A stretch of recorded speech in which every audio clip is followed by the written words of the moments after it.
Salam sejahtera murid-murid, apa khabar semua? Cikgu berharap anda semua berada dalam keadaan yang sihat. Baiklah, hari ini, hari Khamis, 5 Ogos 2021. Tajuk yang akan cikgu ajar pada hari ini ialah imbuhan apitan. Murid-murid, anda boleh merujuk buku teks Bahasa Melayu tahun 4 pada halaman 106. Sila bersedia dengan buku teks. Muka surat 106, sekali lagi cikgu ulang, buku teks Bahasa Melayu tahun 4. Baiklah, hari ini cikgu akan mengajar tentang imbuhan apitan. Sebelum ini, cikgu telah pun menerangkan tentang imbuhan awalan dan imbuhan akhiran. Jadi, cikgu berharap murid-murid jelas tentang imbuhan awalan dan juga imbuhan akhiran. Imbuhan awalan ialah imbuhan yang datang di hadapan kata dasar. Contohnya bermain. Jadi ber ialah imbuhan awalan. Manakala mainan, an di belakang perkataan main ialah imbuhan akhiran. Jadi hari ini cikgu akan mengajar tentang imbuhan apitan.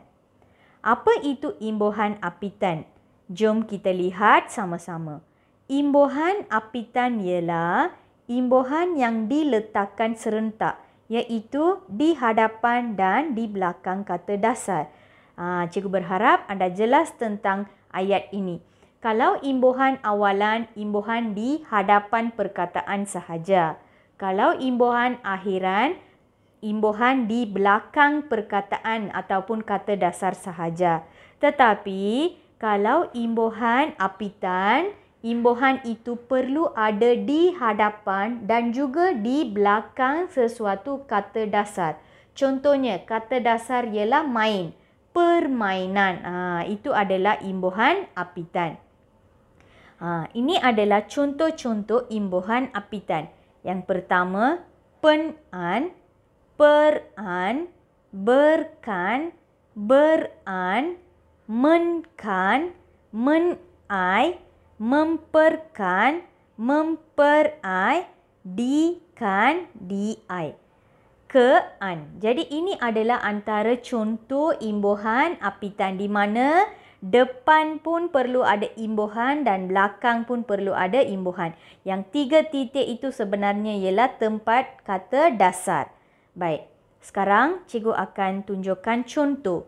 Contohnya, permainan, membersihkan, kegunaan, digunakan, mengetuai, mendeklamasikan, menggunakan.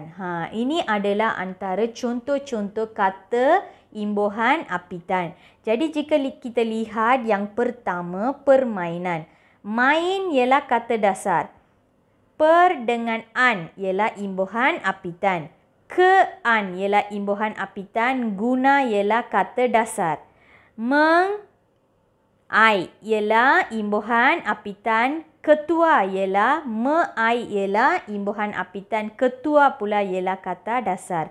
Guna kata dasar, meng-kan ialah imbuhan apitan. Sama juga, mem-kan ialah imbuhan apitan, perkataan bersih ialah kata dasar.